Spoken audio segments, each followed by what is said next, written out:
AITA for telling my boyfriend that if he wants me to pay for his family, he should start calling me Mom. I earn a little more, so he wants me to pay for everything. I, 29, female, have been dating my boyfriend Tyler, 30, male, for about 2 years now. For the most part, things have been really good between us. He is funny, sweet in his own way, and genuinely makes me feel cared for most of the time. But, like any relationship, there are little issues that pop up, and one in particular has been growing into something I just cannot ignore anymore. It started off so small that I barely noticed it. The first few months, if we were out and he forgot his wallet, I would just pick up the coffee or the lunch tab. No big deal. Relationships are partnerships, and I figured we could take turns. Then, it shifted a little. If we went to brunch with his parents or his sister, somehow it would always fall on me to pay. Tyler would give me that sheepish little smile, maybe mumble something like, "Oh babe, you make more than me, and you know they are tight on cash," and I would just wave it off because, yes, technically I do make more than him. I am a junior architect and he works in tech support, so while it is true, it is not like I am making 6 figures either. Still, I love him, so I let it slide. But then it kept happening. It was no longer just casual outings. His family began to invite us to full-on dinners, sometimes with extended relatives, and somehow the expectation was that I would pick up the entire bill. I am talking 5, 6, even 7 people at nice restaurants, each ordering appetizers, entrees, desserts, and drinks without a second thought. No one ever offered to split it, no one even pretended to reach for their wallet. Tyler would just give me that look, that unspoken, "Come on, babe, do it for me," look, and I would end up paying. I am embarrassed to admit it now, but I think I felt like if I refused, I would seem petty or stingy, and I did not want to make things awkward. The final straw happened about a month ago. We were out at this trendy Italian restaurant downtown with Tyler's parents, his sister, her boyfriend, and his uncle who was visiting from out of town. The whole evening, they ordered like we were at an all-you-can-eat buffet. Bottles of wine, premium dishes, desserts for the table. When the bill came, it was almost $300. I just sat there, staring at it, feeling my stomach drop. Tyler casually leaned over and whispered, "You got this, right, babe?" It would mean a lot to me. I do not know what came over me, but I was so tired and frustrated. I tried to keep it light, so I joked loudly enough for everyone to hear, "Honestly, if I am paying for all of you like this, you might as well just start calling me Mom." There was this awkward little pause, then everyone kind of laughed uncomfortably and went back to their conversations like nothing had happened. Tyler chuckled too, but I could tell he was a little embarrassed. Good, I thought. Maybe he needed to be. But apparently not, because a few days later, his mom texted me inviting us out to dinner again, this time to celebrate his sister's new job. Tyler immediately said, "Babe, you will come, right? And bring your card." That was it. I snapped, not in an angry way, but in a firm, crystal-clear voice. I said, "I will come, but I am not paying unless you actually call me Mom." In front of everyone. Loud and clear. He looked at me like I had just sprouted a second head. His face went pale, and he stammered, "What? No way. That would be so weird." I just crossed my arms and told him I was dead serious. If he wanted me to keep footing the bill like I was some sort of matriarch providing for the family, he better start treating me like one. I was done being the silent ATM at the table while everyone pretended it was normal. Ever since that conversation, things have been tense. Tyler keeps trying to guilt-trip me, saying things like, "You know my family is not well off, and, it would just be easier if you kept helping," but I refuse to back down this time. I told him that I am happy to contribute fairly when we go out, but I am not going to fund his entire family's social life single-handedly. If he cannot handle that, maybe he needs to rethink how he sets expectations with his parents and siblings, because I sure as hell am not going to keep playing this game. Now we are scheduled to meet up for the celebratory dinner next weekend, and I am holding firm to my condition.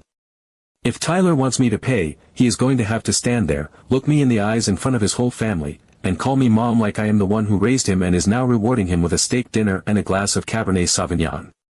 Part of me hopes he refuses, because frankly, the whole thing has opened my eyes to a bigger issue. It is not really about the money. It is about respect, about boundaries, and about not letting someone take advantage of you under the guise of love or support. I still care about Tyler. I do. But I am starting to wonder if he cares about me enough to stand up for me when it counts, or if he just sees me as a convenient solution to his family's financial awkwardness. Either way, I guess I will find out soon enough, at a table full of people, waiting to see if he is going to call me mom, or if he is finally going to step up and be a partner who has my back instead of pushing me in front of the check every time. AITA. Update 1. So the day of the next dinner finally rolled around, and I was curious to see how Tyler would handle things. I was feeling a strange mix of nerves and amusement, almost like I was walking into some sort of bizarre social experiment. We met up at this mid-tier steakhouse, the kind of place where everything is slightly overpriced and they charge extra for a sprinkle of Parmesan on your pasta. His parents were there, along with his 2 brothers and one of their cousins who was visiting from out of town. Everyone seemed in good spirits, making small talk and chatting away like nothing was wrong, like there had not been this growing financial tension festering underneath the surface. Dinner went on as usual. His family ordered drinks, appetizers, entrees, and desserts like we were all part of some corporate expense account outing. Tyler acted completely normal, laughing, joking, nudging me under the table a few times like everything was fine. But I noticed he kept glancing at me when the waiter dropped off the check folder, like he was waiting for me to just cave and do what I had always done before. I waited. I watched him. He fiddled with his phone, pretending to scroll through something urgent. He did not even touch the bill. He just sat there, avoiding eye contact, completely passive. I sat there for a few beats, giving him the chance to make a move, to live up to the agreement we had made. When it became obvious he was going to do nothing, I smiled, pulled out my wallet, took out just enough cash to cover my meal, including tip, because I am not a monster, placed it neatly inside the folder, and said with a cheerful, unmistakably loud voice, "I'm covering myself tonight." The entire table fell silent for a moment, the kind of silence that feels thick and sticky in the air. His mom blinked at me like she did not quite understand what was happening.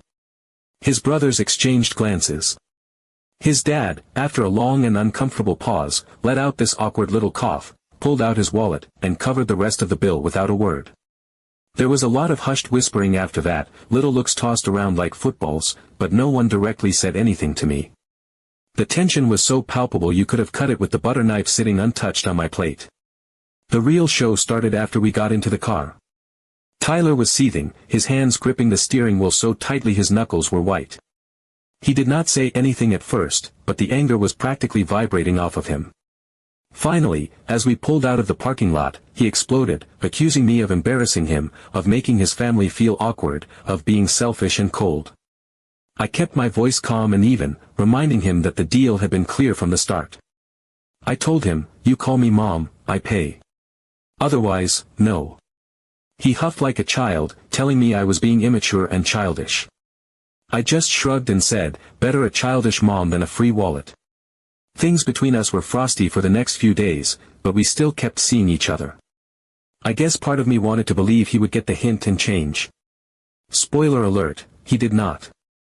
A week later, his family wanted to go out again, this time for his cousin's birthday. I agreed to come because at this point, honestly, I was curious how deep this rabbit hole went. Dinner played out almost identically. Everyone ordered without a second thought. The check came. Tyler stared at his phone like it was going to save him. I once again pulled out cash for just myself, placed it neatly on the tray, and smiled. His dad paid the rest. More awkward whispers. More side glances. Tyler sat there stewing silently the whole ride home, but this time he did not even bother yelling. I think he realized it was pointless.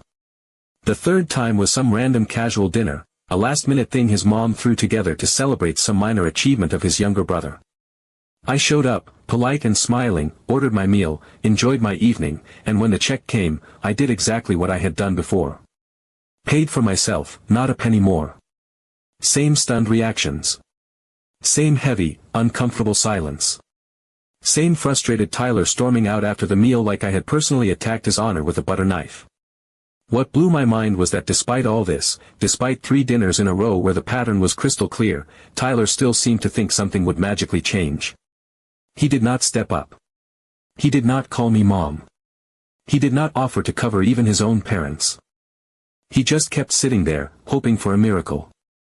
I thought maybe he would start paying himself, but no, he kept expecting some miracle to happen. Update 2. Last night already felt different the moment we stepped into the restaurant. It was not like the casual places we usually went to where the menus were sticky and the waiters wore sneakers. This was one of those upscale places with low lighting, white tablecloths pressed so tightly you could bounce a coin off them, and a sommelier who hovered nearby like a polite ghost. It was the kind of place where the menus came without prices listed next to most of the entrees, because if you had to ask, you were already in the wrong place.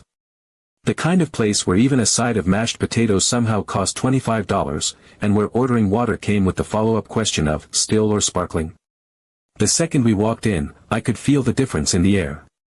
Tyler was jittery as hell, shifting in his seat, tapping his fingers in restless little beats against the rim of his water glass, checking his watch every few minutes as if he had an important meeting he desperately wanted to escape to. His leg was bouncing under the table so fast that the silverware on his side was vibrating. Meanwhile, his family was behaving like it was just another Thursday night out on someone else's dime. His mom was laughing too loudly at her own jokes, his brothers were already 2 beers deep, and his dad was perusing the wine list like he was about to drop $1,000 without blinking. I sat there, keeping my face neutral, smiling, making polite conversation, and pretending not to notice the way Tyler kept glancing at me out of the corner of his eye, his expression caught somewhere between pleading and panic. He knew.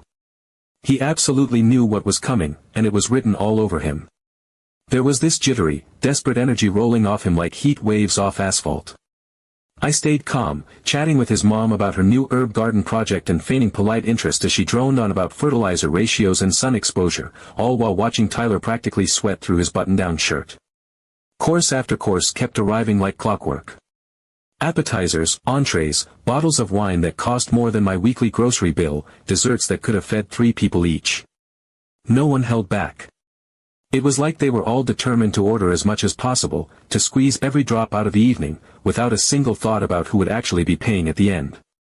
Finally, after the last plates had been cleared and the crumbs brushed from the table by a waiter who treated the whole affair like a sacred ritual, the check folder was placed gently at the edge of the table. It was almost reverent, the way it was set down, like they knew it contained something terrifying. For a long moment, no one moved. The conversation, which had been rolling along like a river, suddenly hit an invisible dam and dried up. The only sound was the faint clinking of Kyle's fork as he idly scraped it against his dessert plate.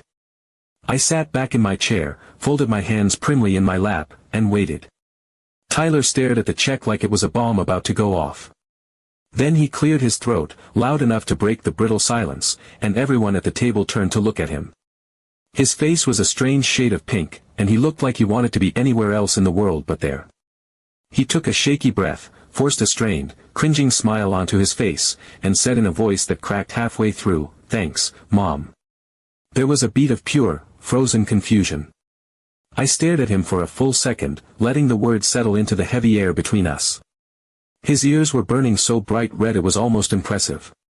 Half the table was staring at me like they had just witnessed something deeply unnatural, and the other half was gawking at Tyler like he had grown a second head.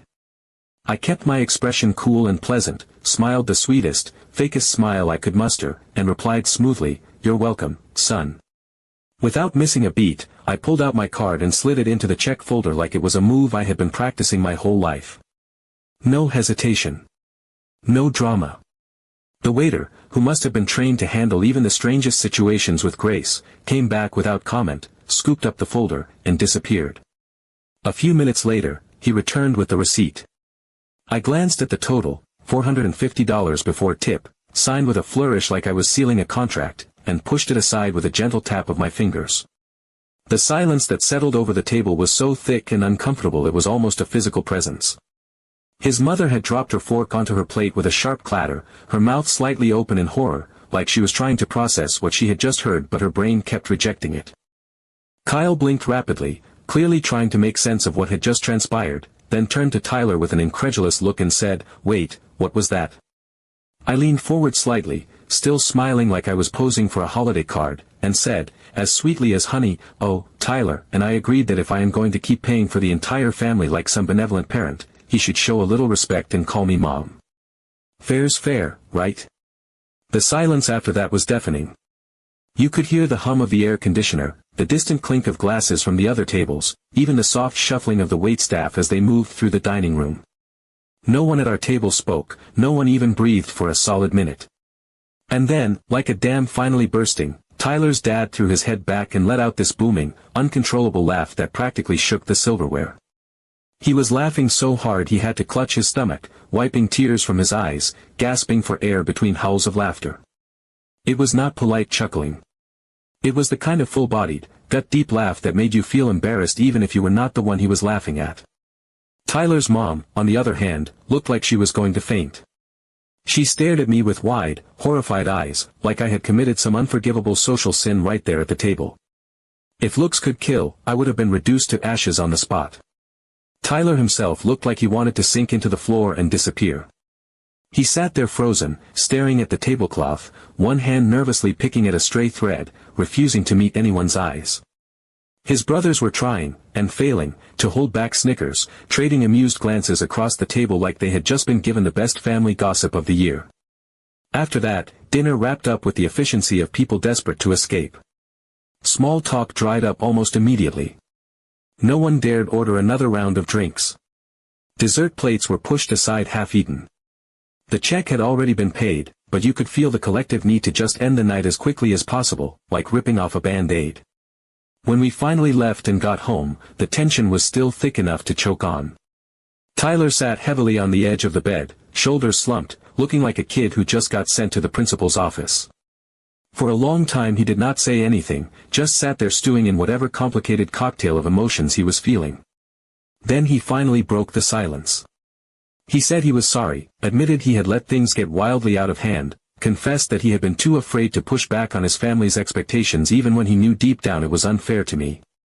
He said he realized things could not keep going the way they had been and suggested, very carefully, that we talk about expectations, moving forward, that we figure out some clear boundaries so that neither of us ended up resentful or feeling used again. About time, right? Update 3. This morning, after the dust had settled and neither of us could pretend everything was fine anymore, we finally sat down and had the serious conversation that had been a long time coming. There were no distractions, no television humming in the background, no phones buzzing with incoming texts. It was just the two of us, sitting across from each other at the kitchen table with the morning light spilling in through the windows, and a heavy, unspoken agreement that it was time to actually deal with everything we had been avoiding. Tyler started, which surprised me. For once, he did not try to deflect or make a joke or dance around the real issue. He admitted, without me having to drag it out of him, that he had been feeling an enormous amount of pressure for a long time. He said that in his family's eyes, I had somehow been labeled the rich one early on, and once that narrative had taken root, there was no pulling it out by the stem. It did not matter that my income was only modestly higher than his, or that I had my own bills and responsibilities. In their minds, I was the financial safety net, the person who would pick up the slack whenever it suited them. Tyler confessed that he had no idea how to push back against that perception without looking bad in front of them, without feeling like he was letting them down or, worse, making himself look weak. He looked genuinely ashamed as he told me that he knew, deep down, it had not been fair to dump that weight onto me. That somewhere along the line, what had started as small, occasional favors had grown into a full-blown expectation, and he had let it happen because confronting it felt too uncomfortable. He admitted that he had been selfish, that by avoiding conflict with them, he had put me in an impossible position.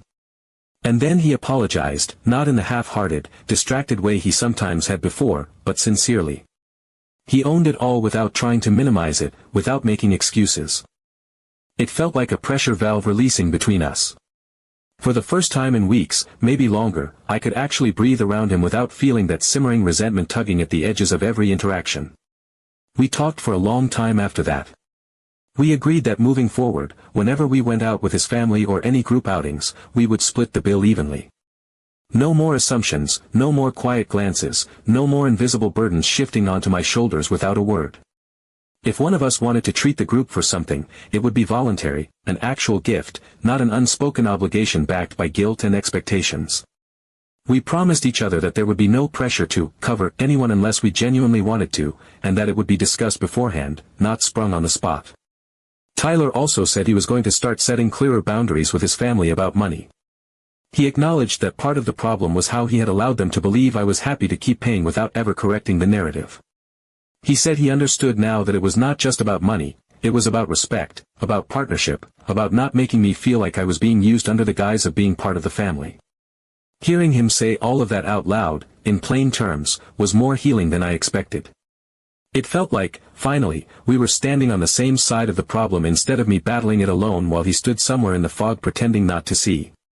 Funny enough, later that afternoon, while I was cleaning up around the house, I got a text from his mom. At first, when I saw her name pop up on my screen, my stomach dropped. I was fully bracing myself for some passive-aggressive message about how inappropriate or disrespectful I had been. But when I opened it, I actually laughed out loud. She said she had thought about the whole "mom" incident and that, after getting over the initial shock, she now thought it was absolutely hilarious. She even added a little laughing emoji at the end, like we were co-conspirators in some big family inside joke. It was so absurdly unexpected that I just sat there staring at my phone for a minute, wondering if I had crossed into some alternate universe. The relief that flooded through me was overwhelming. For the first time in what felt like forever, it seemed like maybe we could all laugh about it, move on, and build something better without this weird cloud of resentment hanging over everything. So, it looks like things are finally moving in a better direction. It is not perfect, and I know it will take time to fully rebuild that trust and balance, but it feels possible now. For the first time in a long while, it feels like Tyler and I are actually partners again, not just two people on opposite ends of an unspoken tug-of-war. Thanks to everyone who encouraged me to stand my ground. Honestly, that joke might have saved the relationship.